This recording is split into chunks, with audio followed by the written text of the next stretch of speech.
स्वागत है दोस्तों आपका एक बार फिर से एक नए लेक्चर में। दोस्तों आज हम लोग पढ़ेंगे वायरस का लेक्चर नंबर 2 और इसमें हम आपको बताएंगे वायरस की साइज क्या होती है, शेप क्या होता है, यानी किस किस शेप में वायरस पाए जाते हैं और वायरस जो है उनका केमिकल कंपोजिशन क्या है, यानी किस प्रकार के रासायनिक पदार्थों से मिलकर के ये बने होते हैं।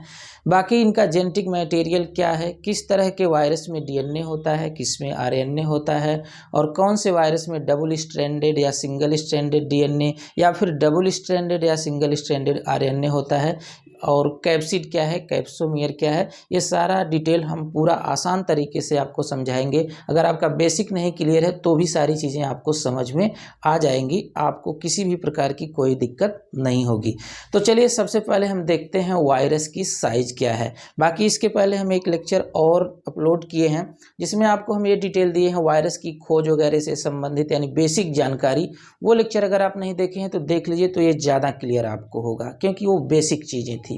अब इसमें हम देख रहे हैं कि वायरस की साइज क्या है। तो सबसे पहले हम देखते हैं कि सबसे छोटा वायरस कौन है। दुनिया भर के जितने वायरस हैं सबकी अलग अलग साइज हैं, तो दुनिया भर के वायरस को ना तो हम लोग याद कर पाएंगे और ना ही याद करना है, उससे कोई फ़ायदा भी नहीं है। बस केवल आपको याद कर लेना है सबसे छोटा वायरस और सबसे बड़ा वायरस, बाकी इसी के रेंज के अंदर सभी वायरस आ जाएंगे। तो चलिए देख लेते हैं सबसे छोटा वायरस।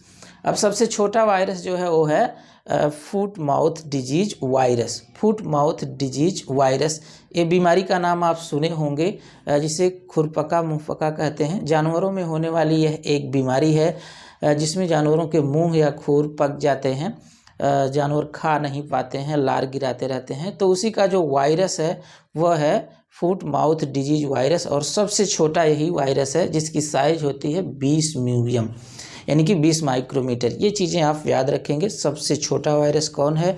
तो फुट माउथ डिजीज वायरस। एक चीज़ आपको याद हो गई। बाकी इसके बाद आपको याद रखना है सबसे बड़ा वायरस। तो जो सबसे बड़ा वायरस है वो है small pox virus. Small pox virus, देखिए नाम तो है स्मॉल पॉक्स वायरस लेकिन यह सबसे बड़ा वायरस। ये चीज़ें आप अभी क्लियर कर लीजिए कि नाम तो है स्मॉल पॉक्स वायरस लेकिन यह साइज में सबसे बड़ा होता है। एग्जाम में आप उस तरह का सामान्य जो है दिमाग लगा करके ये ना सोचिए कि नाम जब स्मॉल पॉक्स वायरस है तो ये सबसे छोटा होगा, ऐसा नहीं है। नाम भले ही स्मॉल पॉक्स वायरस है लेकिन यह सबसे बड़ा वायरस होता है स्मॉल पॉक्स वायरस, और जिसकी साइज होती है 250 म्यूलियम, यानी 250 माइक्रोमीटर। बाकी जो स्मॉल पॉक्स वायरस है इससे एक बीमारी होती है चेचक। नाम आप सुने होंगे, चेचक या माताजी कहते हैं। गांव में अगर किसी को चेचक हो जाता है तो माताजी भी कहा जाता है, जिसमें 3 तरह का, छोटी माता, बड़ी माता, मझली माता। तो यहाँ पर भी एक कन्फ्यूजन होती है। नाम तो स्मॉल पॉक्स वायरस है लेकिन इससे बड़ी माता होती हैं। ये नहीं कि स्मॉल पॉक्स वायरस नाम है तो इससे छोटी माता होती होंगी, ऐसा नहीं है। नाम भले ही स्मॉल पॉक्स वायरस है लेकिन इससे होती है बड़ी माता। अब क्यों बड़ी माता कहते हैं? क्योंकि जो स्मॉल पॉक्स वायरस का इन्फेक्शन होता है इससे जो है दाने बड़े बड़े पड़ते हैं। आप देखे होंगे चेचक में शरीर पर दाने पड़ जाते हैं, तो बड़े बड़े दाने पड़ने की वजह से इसे बड़ी माता या फिर शीतला माता भी कहते हैं। बाकी वायरस का नाम है स्मॉल पॉक्स वायरस। तो सबसे छोटा वायरस कौन है? तो फुट माउथ डिजीज वायरस, जिसकी साइज़ क्या है 20 म्यूलियम। और सबसे बड़ा जो वायरस है वह स्मॉल पॉक्स वायरस है जिसकी साइज है 250 म्यूलियम। ये चीज़ें आप याद रखेंगे। तो साइज हो गई। बाकी दुनिया भर के वायरस इसी के अंदर आ जाते हैं। सबसे छोटा सबसे बड़ा हमने बता दिया। बाकी बीच के वायरस को आपको याद करने की ज़रूरत नहीं है और ना ही इससे कोई सवाल आते हैं। बाकी अगर इसके अलावा टीएमवी या फिर अन्य किसी वायरस की साइज़ की बात आएगी तो उसे हम डिटेल में बताएंगे आगे। इसके बाद अब बात आती है शेप की। तो वायरस का शेप क्या होता है? तो मुख्यतः 4 शेप में वायरस पाए जाते हैं। सबसे पहला जो है वो ब्रिक शेप्ड वायरस, यानी ईंट या चौकोर की तरह से वायरस होता है। चौकोर शेप में जो है small pox virus. Small pox virus का शेप चौकोर होता है, सबसे बड़ा भी होता है।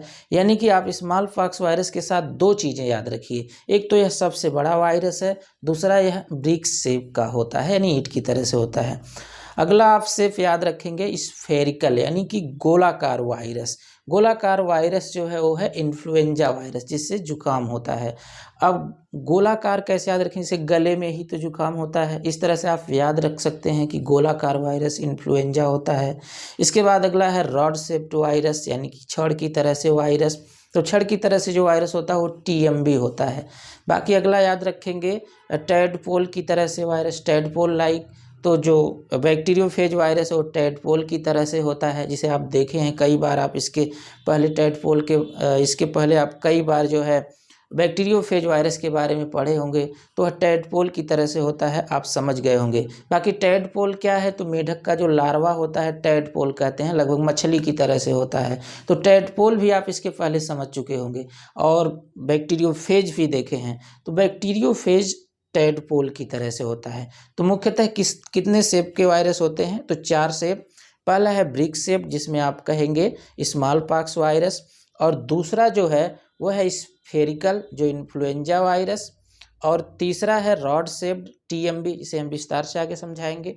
बाकी चौथा जो है टैडपोल की तरह से यानी टैडपोल लाइक वायरस, वह है बैक्टीरियोफेज वायरस। तो दोस्तों साइज और शेप क्या है ये समझ गए। अब इसे अपनी नोटबुक में नोट कैसे करेंगे, तो चलिए देखिए। सबसे पहले आप देखेंगे morphology and structure of virus, ऐसे आप नोटबुक में हेडिंग डाल दीजिए और उसके नीचे लिखेंगे साइज। और साइज में केवल 2 चीज़ें दिखाएंगे, स्मॉलेस्ट वायरस, उसके सामने लिख देंगे food and mouth disease virus, जिसकी साइज क्या है 20 म्यूएम।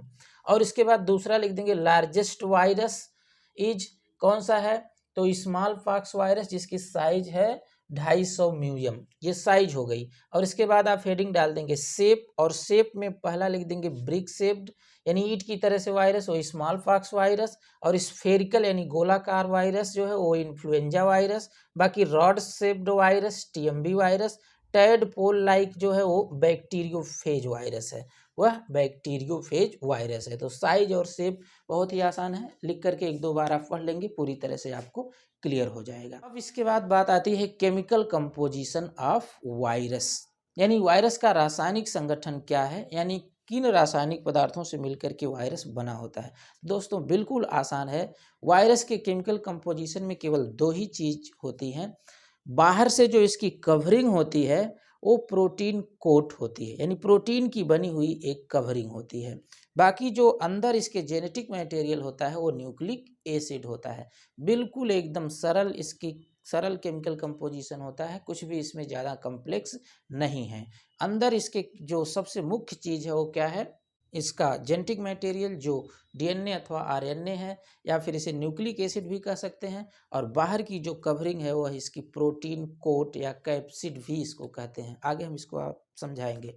तो चलिए सबसे पहले हम लिख देंगे इसमें केमिकल कंपोजिशन ऑफ हेडिंग डाल देंगे केमिकल कंपोजिशन ऑफ वायरसेस। अपनी नोटबुक में आप हेडिंग डाल देंगे।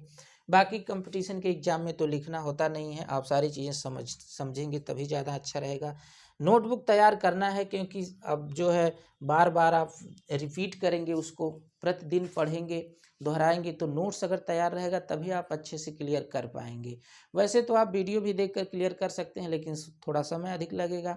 बाकी आप वीडियो भी देख सकते हैं, कम समय का वीडियो है, 10-15 मिनट 20 मिनट का वीडियो रहता है, आप आराम से इसे भी देख सकते हैं। बाकी अगर आप नोट तैयार किए रहेंगे तो आपको और कम समय में रिवीजन करने के लिए आसानी हो जाएगी। बाकी देखिए केमिकल कंपोजिशन ऑफ वायरस में, तो there are 2 components of viruses, यानी कि वायरस के केवल 2 ही कंपोनेंट होते हैं, न्यूक्लिक एसिड कोर और प्रोटीन कोट, यानी न्यूक्लिक एसिड कोर और प्रोटीन कोट। अब न्यूक्लिक एसिड क्या है, तो in viruses genetic material is either DNA अथवा आरएनए। न्यूक्लिक एसिड का मतलब न्यूक्लियस में पाया जाने वाला एसिड, जिसे आप डीएनए अथवा आरएनए या जेनेटिक मटेरियल कहते हैं। तो वायरस के अंदर या तो डीएनए रहेगा या फिर आरएनए रहेगा, यही इसका न्यूक्लिक एसिड है या जेनेटिक मटेरियल है। अब देखिए सबसे पहले हम आपको आरएनए बताएंगे, क्योंकि अधिकांशतः वायरस में आरएनए ही होता है। बाकी कुछ वायरस में डीएनए होता है, तो उसे हम बाद में बताएंगे। अब देखिए जो आरएनए होता है उसमें भी अधिकांशतः सिंगल स्ट्रैंडेड आरएनए होता है और फिर इसके बाद डबल स्ट्रैंडेड आरएनए भी होता है। तो सबसे पहले हम सिंगल स्ट्रैंडेड आरएनए के बारे में बताएंगे। तो देखिए, आपको नाम याद करना है, यानी कौन कौन से वायरस हैं जिनके अंदर सिंगल स्ट्रैंडेड आरएनए और कौन कौन से वायरस है जिसके अंदर डबल स्ट्रैंडेड आरएनए। पूरा एकदम क्रम बना करके मैंने यहाँ पर दिया हुआ है। 4 चीज़ें याद करना है। पहले तो 2 ही सीरीज है, एक आरएनए और दूसरा डीएनए। अब आरएनए में भी 2 हो जाता है क्योंकि कुछ के अंदर सिंगल स्ट्रैंडेड आरएनए और कुछ के अंदर डबल स्ट्रैंडेड आरएनए। उसी तरह से डीएनए की केस में भी 2 हेडिंग हो जाती है, कुछ के अंदर डबल स्ट्रैंडेड डीएनए, कुछ के अंदर सिंगल स्ट्रैंडेड डीएनए है। तो इस तरह से 4 तरह के वायरस को आपको याद रखना है। तो आरएनए में सबसे पहले आपको देखना है सिंगल स्ट्रैंडेड आरएनए, क्योंकि आरएनए अधिकांशतः सिंगल स्ट्रैंडेड ही होता है। बाकी डीएनए की केस में देखिए हम लिखे हैं डबल स्ट्रैंडेड डीएनए पहले, क्योंकि अधिकांशतः डीएनए डबल स्ट्रैंडेड होता है, बाकी आरएनए अधिकांशतः सिंगल स्ट्रैंडेड होता है। अब देखिए, सिंगल स्ट्रैंडेड आरएनए में सबसे पहले आप आरएनए लिख लेंगे नोटबुक में और उसमें 2 पार्ट बनाएंगे। ऊपर लिखेंगे मोस्टली सिंगल स्ट्रैंडेड आरएनए। देखिए यहाँ पर इस तरह से आप लिखेंगे मोस्टली सिंगल स्ट्रैंडेड आरएनए और ब्रैकेट में लिखेंगे यस आरएनए। इस तरह से आप लिखेंगे। तो मोस्टली सिंगल स्ट्रैंडेड आरएनए होता है और इसमें कुल मिलाकर के 4 वायरस आप याद कर लेंगे। पहला है टीएमबी, दूसरा है पोलियो वायरस, तीसरा है इन्फ्लुएंजा वायरस और चौथा है एचआईवी वायरस, यानी कि एचआईवी आप नाम सुने हैं। देखिए, अब आपको याद करने का एक तरीका है कैसे आप इसे याद रख सकते हैं, क्योंकि आप 4 वायरस यहाँ देख रहे हैं, फिर 3 वायरस, फिर 3-4 वायरस, तो इस तरह से कई वायरस हो जाते हैं, बार बार आपको कन्फ्यूजन होगी। इसलिए आप एक थोड़ा सा ट्रिक से याद करेंगे तो आपको याद हो जाएगा। देखिए, सबसे पहले लिखा गया है टीएमबी। टीएमबी का मतलब टोबैको मोज़ेक वायरस। तो मान लीजिए कि कोई तंबाकू खाया और उसको फिर क्या हो गया, इन्फ्लुएंजा। इसे आप याद करिए कि तंबाकू खाया कोई तो उसको जुकाम हो गया। अब देखिए, वैसे तो ये बातें सुनकर आपको पागलपंथी लगेगी कि ये कौन सी चीज़ अब बीच में आ गया। बाकी याद करने के लिए आपको थोड़ा सा तो ऐसा कुछ करना ही पड़ेगा ताकि आसानी से याद हो जाए, क्योंकि बहुत सारी चीज़ें हैं। आप सारी चीज़ें रट कर याद कर पाएँ या संभव ही नहीं हो पाता है, या फिर अगर आप जीनियस हैं तो कोई बात नहीं, आप बिना ट्रिक के भी याद कर सकते हैं। बाकी आप जो लोग नहीं याद कर पाते हैं, याद नहीं होता है, उनके लिए थोड़ा सा एक मैं तरीका बताना चाहूँगा कि आप कैसे इसे याद रख सकते हैं। मान लीजिए कोई तंबाकू खाया तो इससे आप याद रख सकते हैं टीएमबी, टोबैको मोज़ेक वायरस। अब तंबाकू से आप टीएमबी को भी रिलेट न कर पाएँ तो आप ट्रिक न सुने, क्योंकि इतना तो आपके पास जानकारी होना ही चाहिए। तो समझ लीजिए, जैसे मान लीजिए कोई तंबाकू खाया तो इससे आप याद कर लेंगे टीएमबी और उसको हो गया जुकाम। तो जुकाम किस वायरस से होता है, तो इन्फ्लुएंजा वायरस से होता है, आप ये याद रख सकते हैं। बाकी इसके बाद उससे थोड़ा खतरनाक बीमारी हो जाता है पोलियो, तो इससे आप याद रख सकते हैं कि पोलियो वायरस। बाकी लास्ट में सबसे खतरनाक वायरस, सबसे खतरनाक बीमारी एचआईवी है, एड्स, तो एड्स वायरस। इस तरह से आप याद रख सकते हैं। सबसे पहला टीएमबी यानी तंबाकू से शुरू होता है, इसके बाद फिर जुकाम होता है, उससे थोड़ा बड़ी बीमारी यानी कि इन्फ्लुएंजा जुकाम, उससे थोड़ा बड़ी पोलियो वायरस, उससे सबसे खतरनाक एचआईवी। तो इस तरह से आप 4 वायरस याद रख सकते हैं जो जिसके अंदर सिंगल स्ट्रैंडेड आरएनए होता है। और सबसे पहले और सबसे ज़्यादा जो है सिंगल स्ट्रैंडेड आरएनए होता है, सबसे पहले आप इसे रखेंगे अपने नोटबुक में ताकि एक क्रम रहे और आप एग्जाम में याद कर पाएँ, समझ पाएँ।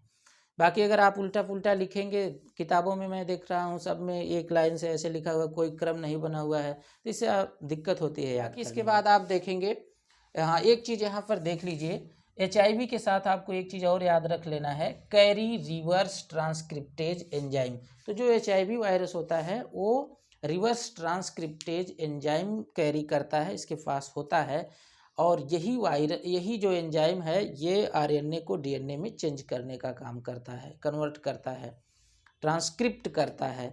तो इसीलिए एचआईवी को रेट्रोवायरस भी कहते हैं। तो ये चीज़ें इसके साथ याद रखिएगा।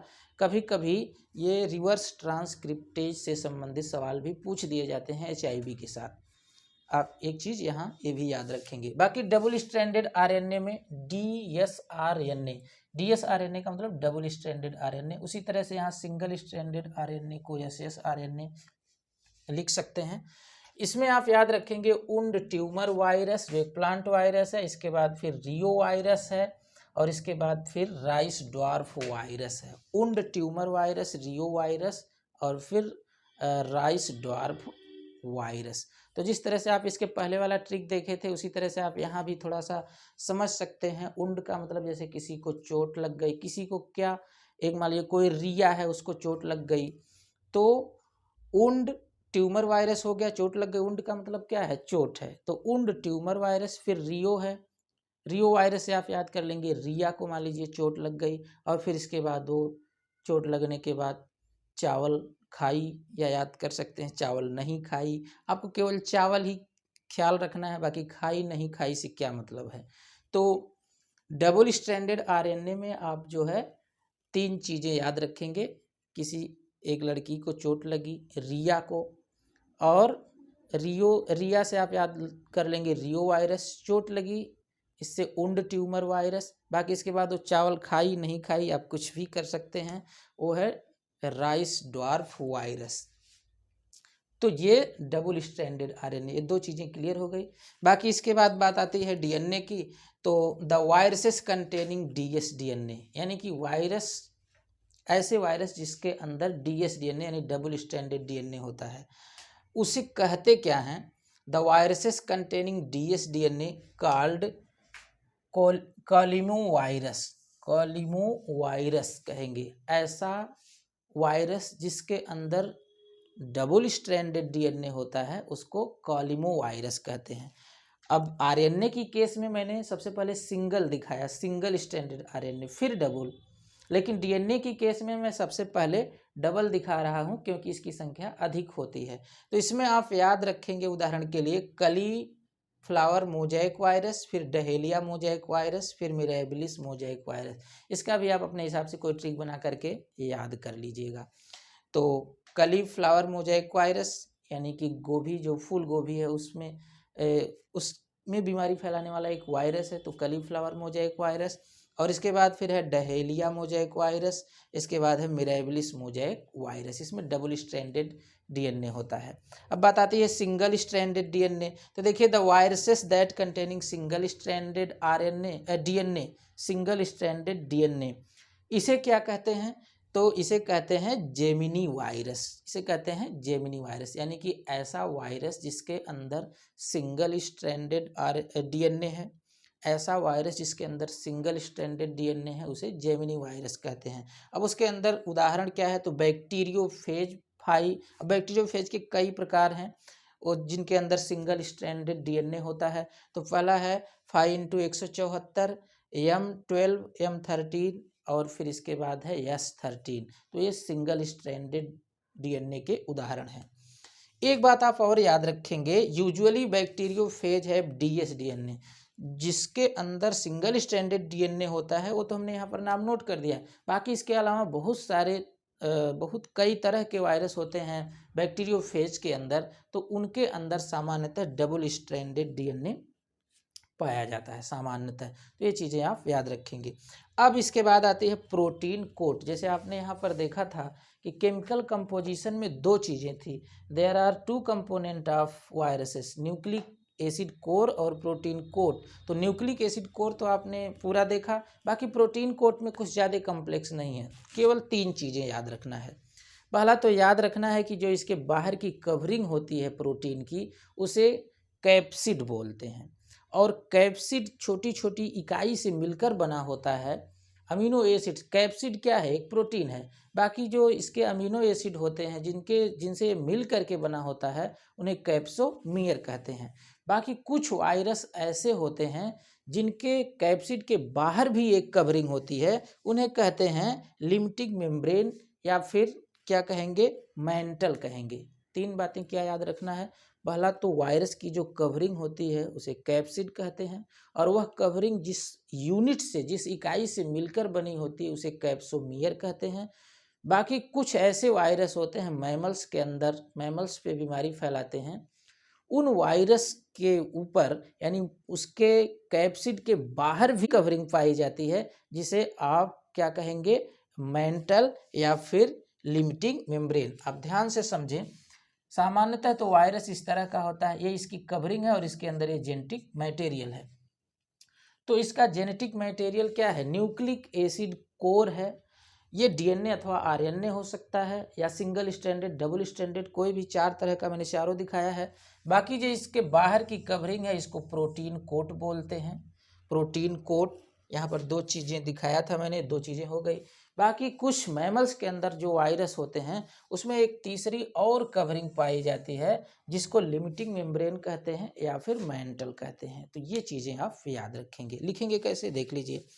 तो देखिए, प्रोटीन कोट हेडिंग डाल के और लिख देंगे इट इज कॉल्ड कैप्सिड, इसे कैप्सिड भी कहते हैं, and made of structural unit, यह एक स्ट्रक्चरल यूनिट का बना होता है, जिसे क्या कहेंगे, कैप्सोमियर कहेंगे। एक लाइन लास्ट में और दिखा देंगे, इन सम मैमेलियन वायरसेस, कुछ मैमेलियंस वायरस होते हैं आउटसाइड द कैप्सिड, यानी कैप्सिड के बाहर भी, outside the capsid and other membrane found, एक अन्य मेम्ब्रेन भी पाई जाती है, कॉल्ड लिमिटिंग मेम्ब्रेन और मेंटल, इसे लिमिटिंग मेम्ब्रेन या मेंटल भी कहेंगे।